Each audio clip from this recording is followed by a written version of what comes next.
You know, you make the case in your notes here, Don, that, golly, the transports are so good at predicting things. And, you know, they were the first to go down. I admit they're the first to come back. But what were they telling us when they were going down? What did they predict then?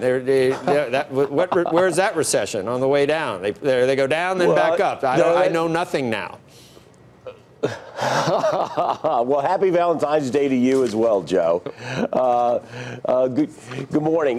You know, it was I think a bit of a risk-off trade. You know, you look at the volumes, especially in Asia and to Europe to a lesser extent, air freight volumes signaled that there's problems in those economies, and the U.S. markets translated that into additional problems potentially here. FedEx didn't help us with that when they, on December the 19th, came out and announced that they themselves were a lot more sanguine about the foreign economies, especially the European and to a lesser extent the Asian economies.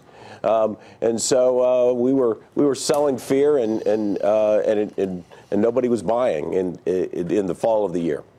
Okay, so they obviously are a good sort of measure for the underlying movement of goods in the economy, right? Has anything changed with the digital age that makes it less so? Or, you know, the airlines are there too, and they might not necessarily move in tandem with the rails and other shippers. So, I mean, do we have to revise it's sort of a transports 2.0 right now?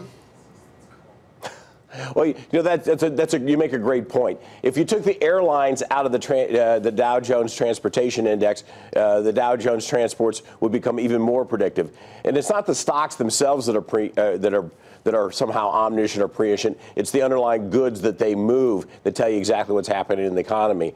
You're absolutely right about the data. So if you go out and look at you know, the FreightWaves sonar platform, you can see real time exactly how many loads right now we're seeing in the domestic economy. We're seeing record amounts of what they call the outbound tender volume index coming out of LA right now that tells us retail sales are going to be strong. Why? Because retailers are pulling volume, e-tailers, retailers, whatever, however they do it, to stock it. And you're seeing more and more and more data, real time what's happening. So much data actually that we're now even on March 29th, they're going to begin offering freight futures on those moves.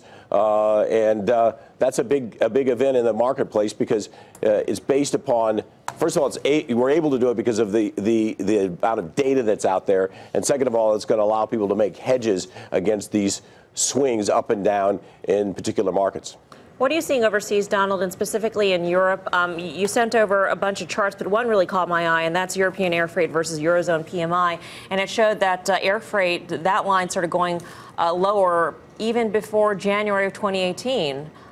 We do have Coke earnings, Don, right. So if we can just a quick answer here on Europe.